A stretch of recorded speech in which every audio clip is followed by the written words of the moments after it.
એક મિનિટ સાંભળી લો.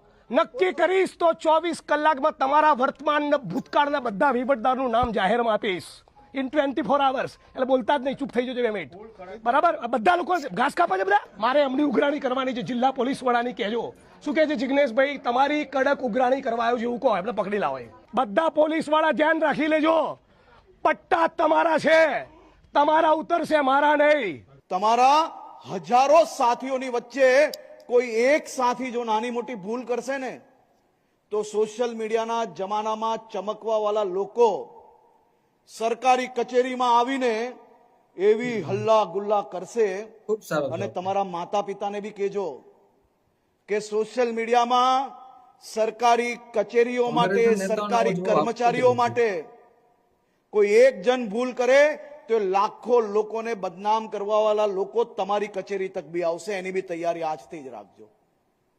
કોઈ એક જણે નાની મોટી ભૂલ કરી તો ખૂબ ભણેલા, પોતાની જાતને કહેતા, અનેક ડિગ્રીઓ જેની પાસે હોય પરંતુ ડિગ્રી જોડે જોડે સમાજનું સંસ્કાર જેને ના મળ્યું હોય એવા અનેક લોકો તમારી કચેરી આવશે.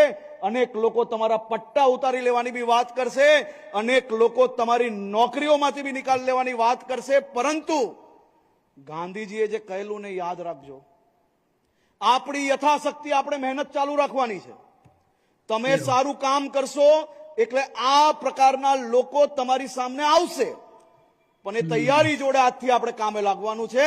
અને એ જે સામને આવેલા લોકો છે તેમાં જનપ્રતિનિધિઓ બી ક્યાંક ક્યાંક આવી શકે છે. તેમનાથી બી ચિંતા કરવાની આપણે જરૂર નથી.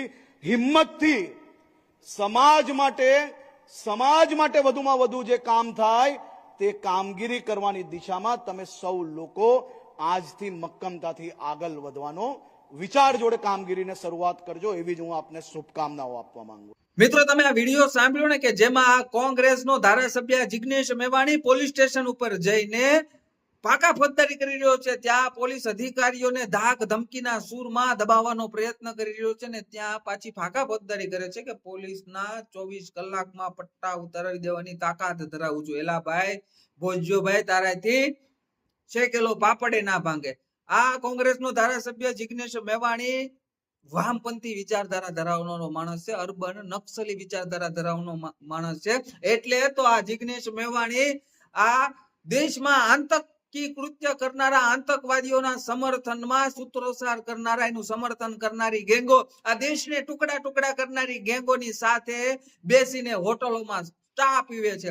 આ ટુકડે ટુકડા કરનારી ગેંગો, આ આતંકવાદીઓનું સમર્થન કરનારી ગેંગોની સાથે સ્ટેજ શેર કરીને સ્ટેજ ઉપરથી આ ભાષણ આપે છે. આ માણસ અર્બન નક્સલી અને વામપંથી વિચારધારા ધરાવનારો માણસ છે. હવે જ્યારે આવા લોકો ઉપર કોઈ એક્શન લેવાની તૈયારી કરવામાં આવે છે ત્યારે પોતાના સમાજ ઉપર, પોતાના સમાજને હાથો બનાવીને વિક્ટિમ કાર્ડ રમવાની આમની આ જૂની આદત છે. આ બાબતથી મારે જિગ્નેશ મેવાણીને 3 સવાલ કરવા છે. પહેલો સવાલ મારો એ છે કે જ્યારે ગાંધીનગરના બહિયાલમાં હિન્દુ સમાજની નવરાત્રી પર પથ્થરમારો થયો ત્યારે પથ્થરમારો કરનારના વિરુદ્ધમાં તું એક શબ્દ કેમ ના બોલ્યો ને હિન્દુ સમાજના સમર્થનમાં તું એક શબ્દ શા માટે ના બોલ્યો?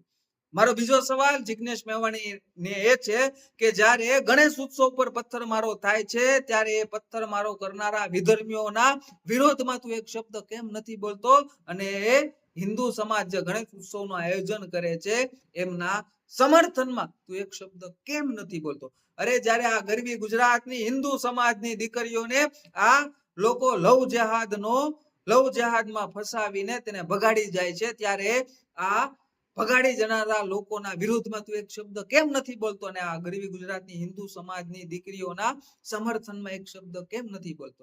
ક્યાંથી બોલે? કારણ કે તું તો અર્બન નક્સલી વામપંથી વિચારધારા ધરાવનારો માણસ છે.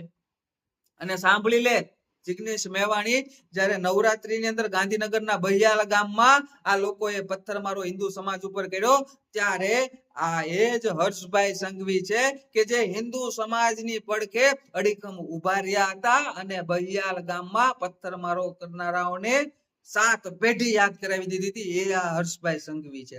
અને આ ગણેશ ઉત્સવમાં સુરતની અંદર પથ્થરમારો કરનારાઓને અડધી રાતે ઘરના દરવાજા તોડીને બહાર કાઢીને એના સપાટા બોલાવડી દેનાર આ હર્ષભાઈ સંઘવી પોતે છે.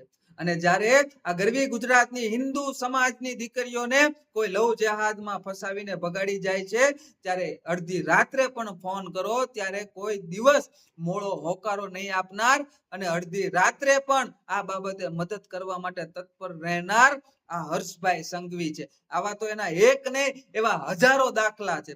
ઓલી વાત છે ને કે બહુ વધારે ભણાઈ જાય અને ધારાસભ્ય બનાઈ જાય એટલે જે તારી જે ભાષા છે, તારું જે વર્તન છે, તારા જે ગુણો છે ને એ વધારે એડવાન્સ થઈ જાય. એટલે ભણતર કરતા ગણતર જરૂરી છે, ભણતર કરતા બુદ્ધિ જ વધારે જરૂરી છે, ભણતર કરતા પોતાની જાતમાં ગુણો વધારે મહત્વના છે. એ આમાંથી એક પણ તારામાં નથી, એટલે તો તું આવી વાહિયાત વાતો કરે છે. ભલે 8 પાસ છે પણ હર હંમેશા હિન્દુ સમાજની પડખે અડીખમ અડધી રાત્રે ઉભો રહે છે. એટલે અમે એનું સમર્થન કરીએ છીએ. આજીવન જે હિન્દુ સમાજની પડખે અડધી રાતે ઉભા રહેતા છે એનું અમે સમર્થન કરશું, જાહેરમાં સમર્થન કરશું.